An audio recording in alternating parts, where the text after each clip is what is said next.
Hello, and welcome to the History 375 final exam review. I am recording this over the weekend in my office, which I share, my home office, which I share with my kids. So if you hear some video games or some chatter in the background, it's just them having a good time.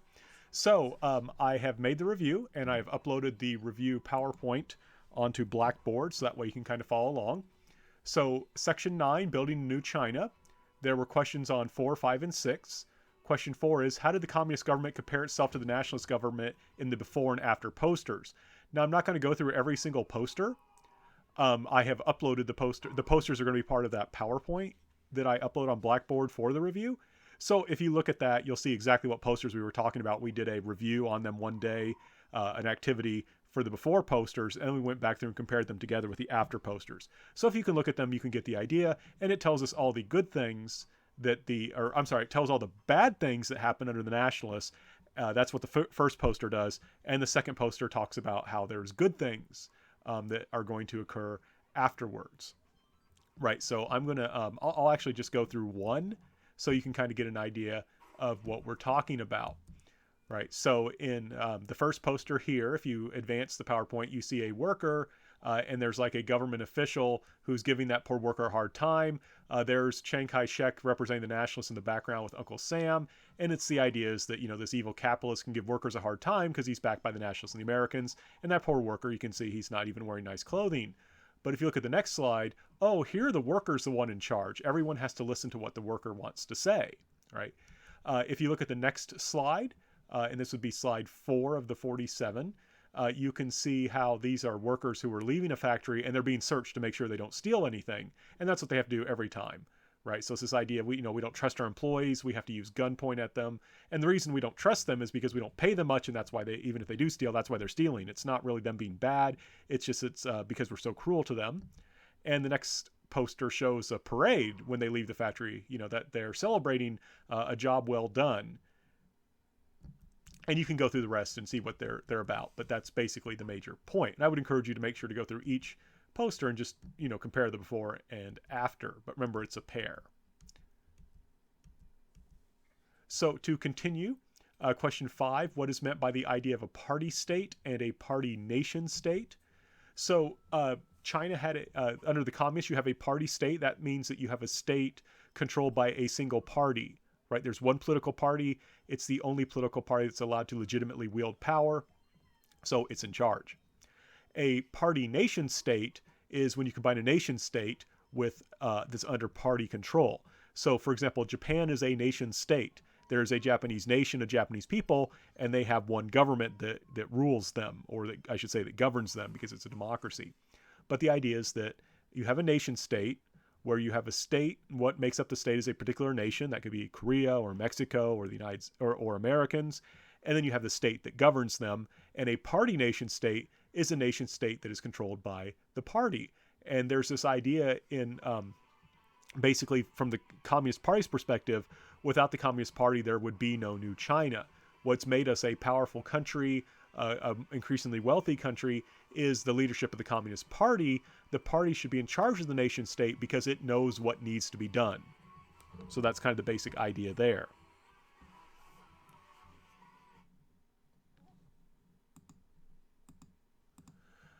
So the next, what is the meaning of China's new flag? Right, the meaning of China's new flag, you have this flag with one big star surrounded by 4 smaller stars. You can guess the big star represents the Communist Party. That's what it represents. And it guides the other 4 stars and is supported by those. One of those stars represents the workers. One star represents the peasants. And the other 2 stars represent parts of the bourgeoisie who could be trusted to work with the Communist Party. Right. So the flag is interesting because it's this is what happens when you, in a sense, when you have a party state, is that the flags represents the party, which cannot be separated from the nation or the state, right? Shows how they're all kind of connected together. And it shows who are the correct classes in that nation state. So we had the next question, section 9, question 8. What is the People's Liberation Army? What did Mao understand the people to mean?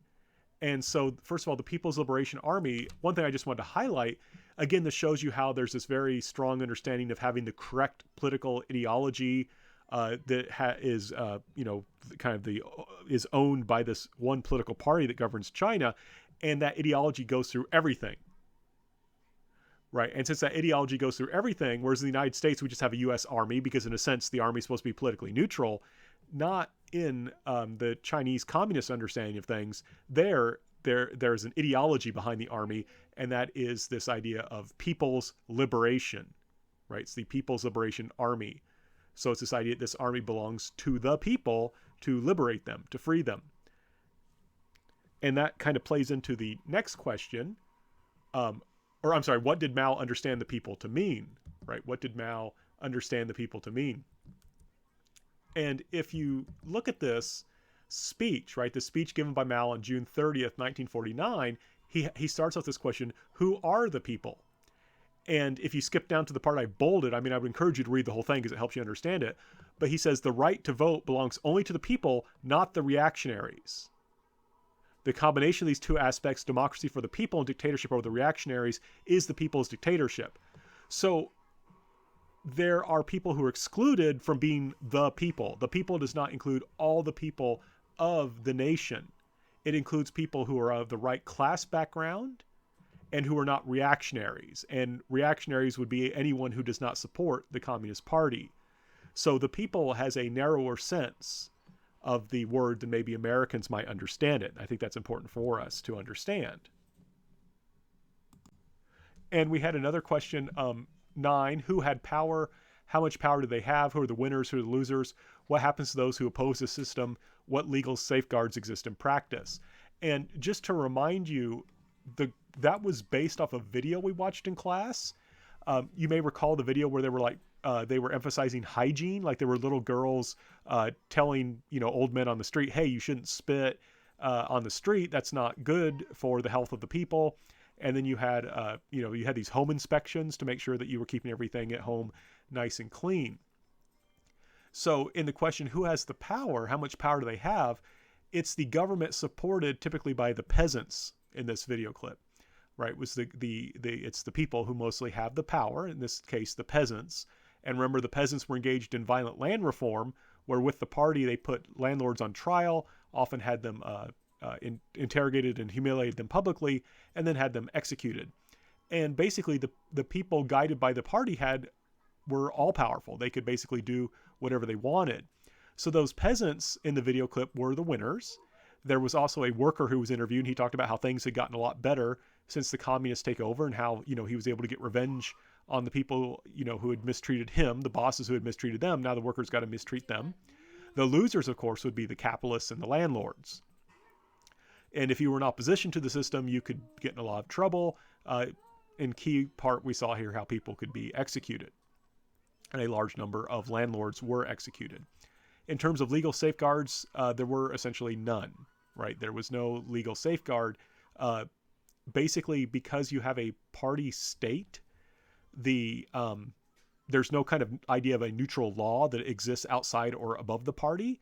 So the party is, in a sense, a law in and of itself, right? It's a law unto itself. So imagine in the United States if the Republicans or Democrats could just change the law as they saw fit to suit their party. That's essentially what you have in this kind of understanding of things. So this is why there's questions about the rule of law in China. Even today, this is a big issue. But during this time period, there was really no concept of the rule of law. There's no legal safeguards in practice. What were the characteristics of the first 5-year plan? That's question 16. And the first 5-year plan, first of all, remember the Soviet Union was giving guidance to China early on. The Chinese had to pay for this guidance. It wasn't being given for free. Stalin never gave anything for free. And one thing that the Soviet Union emphasized were plans. Have a central government plan everything so you could use your resources efficiently. And those works really well when you're trying to industrialize. And the Chinese first 5-year plan was in many ways a success. And I have a bunch of statistics there, how well it succeeded, right? They produced more coal than they had planned, right? So it's not that, they planned, we're going to make this much coal. Not only did they make that much coal, they made more than that. You had the same in steel and machine tools and trucks. During that 5 years, you had almost a 9% annual growth in the economy. That's fantastic. Agricultural increase went up by 3.8%, and industry went up almost 19%. So that seems really good, right? So in many ways, the first 5-year plan was a success. And one thing we have to stress, wages went up by a third. So this economic development was being shared. Peasant income went up by 1/5. That's good. So the peasants are also getting wealthier.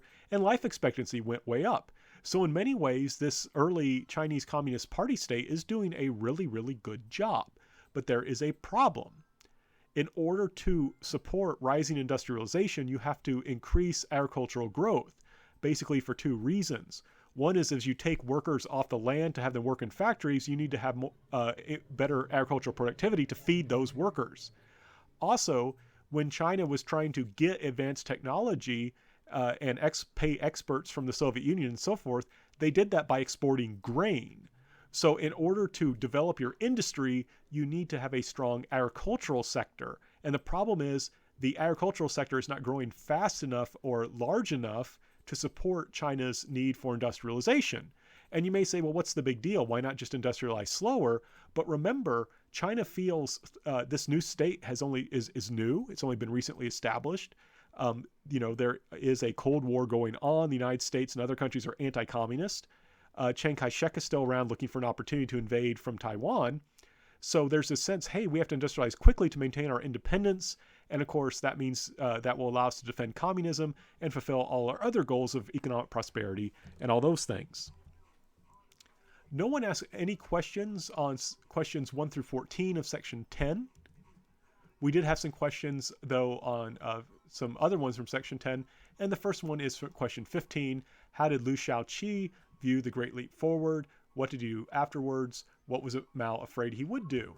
So first of all, Liu Shaoqi criticized the Great Leap Forward at a party meeting in 1962 and said this was a failure. This was mostly man-made. This wasn't simply a result of natural disasters or anything like that. This is us following the wrong policy, us meaning Mao, right? Mao has put us on the wrong track. His policy was a bad one. And you may recall we talked about how there were some moral problems created by the Great Leap Forward. People were saying, the only way to survive was steal. So basically the only way to not starve was to steal from your neighbor so that your neighbor would starve, but you would live. And there was lots of corruption during this time period as well because of the lack of food, right? If people are starving, they'll do anything they can to get food. So Liu Shaoqi was put in charge of a campaign to deal with those problems, to deal with the corruption and the immorality that had developed. And this led him to launch massive purges. Something like 5 million party members were punished, and about 77,000 people died in this kind of purge, and sometimes it got people who were innocent. Now, what happens then, you may recall that after Stalin died, Khrushchev, his successor, criticized him and said Stalin was leading us down a wrong path. We need to turn away from Stalin. Stalin's a bad guy. And Mao was like, wow, Liu Shaoqi criticized me in front of the party while I'm alive. What will he do when I die? Right? Liu Shaoqi will be my Khrushchev. When I die, Liu Shaoqi is going to blame me for all the problems, but take credit for all my successes. Remember, Mao Zedong had a lot of success in many ways. So for now, Mao is pushed from the center of power, but you can better believe that he wants to get his revenge on Liu Shaoqi and push him out of power so he can come back himself. What problems were developing between China and the Soviet Union? Why? So first of all, remember that China had been getting assistance from the Soviet Union, but was having to pay for it. Now, Stalin was considered kind of the obvious leader of the worldwide communist movement because, after all, he had helped lead the very first communist revolution in Russia and developed the Soviet Union. But when he died and Khrushchev took over, Mao was like, why do I need to listen to Khrushchev? Khrushchev has never, ever helped lead a communist revolution. He came in after the revolution had been won. I, Mao Zedong, have successfully led a communist revolution. So why do I need to listen to this guy? He should not be the leader of the worldwide communism. I should be the leader of worldwide communism. And so there's a personal element there, kind of desire, ambition to be the leader. But also there's an ideological conflict. You'll remember that the Soviet Union was established principally by a revolution launched by urban workers led by the party, and that's the approach they advocated. Mao Zedong emphasized the power of the peasants and said it's the peasants, it's the countryside should lead the revolution. The Soviet Union tended to emphasize technological means of development.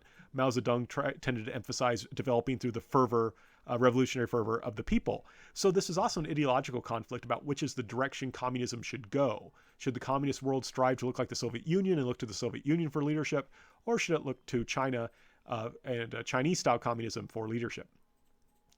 Making matters even more complex, the Soviet Union seemed to be backing away from confrontation with the United States, which Mao Zedong saw as the biggest enemy of communism. Remember, China and the United States fought each other in the Korean War, and the Soviet Union was actually reducing its military, size of its military, which seemed like it was going soft on the United States.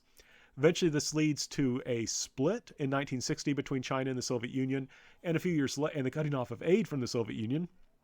And I should point out that they even will have a border war. They'll actually will be fighting. Chinese and Russians will actually be shooting and killing each other. Not a huge amount, a few hundred, but still, that's pretty significant that the two leading communist powers would get into a war. What was the relationship like between Mao, Lin Biao, and the army? So, first of all, we have to emphasize that that is connected to the next question. What was the cult of Mao? Why was it attractive? So I'm going to kind of take 18, what was the relationship like between Mao, Lin Biao, and the army? And 19, what was the cult of Mao? Why was it attractive together? So you'll note, first of all, we have to talk a little bit about Lei Feng. Remember, as there was this desire after the corruption that had kind of snuck into the party during the Great Leap Forward to reestablish the power and prestige of the party, right? The party had launched this, bad kind of plan to try and make China develop economically, and it failed and killed a bunch of people. So one thing they did was they held up as a model this guy Lei Feng, who his father was killed by the Japanese, his mother committed suicide after being mistreated by a landlord, so he kind of combined, the two major enemies of the Chinese communists, so he became an orphan. He's adopted by the party, and the works of Mao then transform into a moral person who wants to be a revolutionary screw that never rusts. So he's kind of happy just playing his role as a small part of the machine of the state in its attempts to revolutionize China. And then the story goes that he dies in an accident in 1962. Now, and then they had posters of him everywhere. You probably remember him from the readings. Now, like I said before, this guy was most likely fictional. He probably did not exist. But I want to highlight, notice he's a soldier, right? You can see in the picture there, he's in a military uniform, he's got a gun, right? He's a soldier. So what happens then is, remember, Mao has been pushed from power. He wants to get back into power, so he supports this idea, right? It makes the army look good, it makes Mao look good, and also other communists will accept it because it seems to be encouraging, this idea of reform, of fixing the party by holding up this kind of model that we should imitate. And of course, by focusing on a soldier, it helps him build army loyalty, right? So they're holding up the military, which increases the military's prestige and power. So the military likes this and will support Mao. And this is particularly promoted by this guy, Lin Biao. That's him on the left of Mao, who was loyal to Mao and was head of the military, right? So you may remember Mao said that, the political power grows from the barrel of a gun. And we want to make sure that the party controls the gun and not the gun controls the party. So he's making sure that he has control of the gun that will help him control the party. So, and then following up on this, right, because Lei Feng was transformed morally by reading the quotations of Chairman Mao. So they're going to release a book of Mao's quotations in 1964, and this is going to help set the stage for him to gain power. Right, so Mao Zedong will promote his own kind of cult, in a sense, the cult of Mao, saying that I'm the leader who knows everything, who can fix everything. You need to be loyal to me. And I think the people we should imitate as well are the army. And so you have this kind of symbiosis, this kind of relationship between them, right? So you've got, Mao needs support. So he's going to build an alliance with Lin Biao and the army. And both of them get something out of it, right? The army gets increasing power and prestige, and Mao gets to make a political comeback because he has and essentially control of the army. And the thing is, people might be attracted to this. Just think back when you had how much little Zhao Li liked reading the Red Book and remembering things because it gave him guidance, right? We'd all like to know, have all the answers to life, all the questions of life answered for us. And the cult of Mao promised to do that, right? Mao knows everything. He knows the way we need to go forward to improve our country. If we follow him, things will be better. Let's follow him, right? That is something that I think is attractive to human beings, right? Who doesn't want simple answers? Now, in terms of the next question, what happened to Liu Shaoqi, Peng Dehuai, Deng Xiaoping, and the artists, right? So, first of all, remember Liu Shaoqi, there was a movie made about him. We watched part of it in class. There were all these children who were deaf and mute, and they were sad because they could not praise Mao Zedong. They could not express their love for Mao Zedong. But soldiers, of course, armed with Mao Zedong thought, were able to help them, right? Were able to figure out what was causing their deafness and their muteness, and they figured out it was the reason they were mute was because they were deaf, and that's why they didn't learn to talk. So by using acupuncture, you could restore their hearing, and once their hearing was restored, then they could speak. And so it's Mao Zedong's thought transforming these simple soldiers so that they're able to solve this very difficult problem. And remember, they criticized Liu Shaoqi and says he's the one that made them deaf. Why? Because he insisted on only using Western bourgeoisie, technologically focused methods of medicine to try and help these kids. And that's not what they needed. They just needed some just average everyday people guided by Mao Zedong thought. And so with such propaganda, eventually during the Cultural Revolution, Liu Shaoqi will be struggled against, will be criticized. Not only will he be pushed out of power from the party, he'll be treated so badly that he eventually gets sick and dies. Right? They're not going to execute him, but he just gets sick and dies, in part because they neglect him. His wife would also be humiliated as well. Peng Dehuai was a kind of brilliant communist military general. He did a great job fighting the Americans and the UN forces and the Koreans during the Korean War. And he is going to be a victim of the Cultural Revolution because he criticized Mao at one point during the Great Leap Forward. And you can see here from this quote, this man, just an onlooker, is horrified because Peng Dehuai had been a hero. But despite all that, he was now being accused of being a rightist and of being a counter-revolutionary, even though clearly, I mean, this guy was a devout communist. It doesn't matter during the Cultural Revolution. And so he's going to be publicly humiliated. Deng Xiaoping is forced to issue a kind of a self-criticism where he says, I was wrong, Mao was right, and I need to study Mao's works to know better. He's going to be sent down to the countryside to do some work, but nothing really terrible is going to happen to him. But do remember that one of his sons is going to be thrown out of his house and is going to be paralyzed from the waist down, I believe, because of that. So Deng Xiaoping was also a victim of the Cultural Revolution. And then the point I had about artists was just from this quote, the artist who mistakenly had portrayed Mao Zedong in a negative way, and this is by mistake. These guys weren't doing it on purpose, right? They could get into trouble, right? They could get into a lot of trouble just by making Mao face the wrong direction or putting him up against a cliff. The next question was, who was Jiang Qing? What role did she play in the Cultural Revolution? Who was the hero of the revolutionary opera The East is Red? Why was he the hero? So remember, Jiang Qing was one of Mao's wives. I believe she was his last legal wife. I think he was married 3 or 4 times. But his last legal wife was Jiang Qing. She was an actress. And so during the Cultural Revolution, which wanted to reform culture to completely change and revolutionize China, she is going to be put in charge of culture. Right? So during the revolution, she's in charge of culture. And she's a leading player in the Cultural Revolution, and she's extraordinarily radical. Now, in the revolutionary opera, which I believe she wrote, the hero was, of course, Mao Zedong. He was the hero. And you may recall he's the hero because during a time of confusion, during the Long March when there was conflict among the communists, where you had those Soviet-influenced communists who were making lots of wrong decisions, to that system of time of confusion, Mao Zedong stepped in and said, no, I have the right way. We're going to follow my way because my way will work. And that's kind of a propaganda talking about how we need to follow this guy because he knows everything. But good propaganda is based on some fact because recall, Mao Zedong did make a lot of right decisions when other people were making wrong ones. Now, I had some questions about who Lin Biao and Peng Dehuai were. We just talked about them. Remember, Lin Biao is the military man who supports Mao Zedong in order to he's a general in command of the army. he's going to support Mao. In return, Mao is going to support him, make sure that he has lots of power in the army, and also he will basically become the successor of Mao. But do recall that eventually Mao starts to become suspicious of him and is worried that he's going to try and overthrow Mao. So Mao weakens him, takes away some of his power. Lin Biao maybe then plotted to try and assassinate Mao. It's not clear.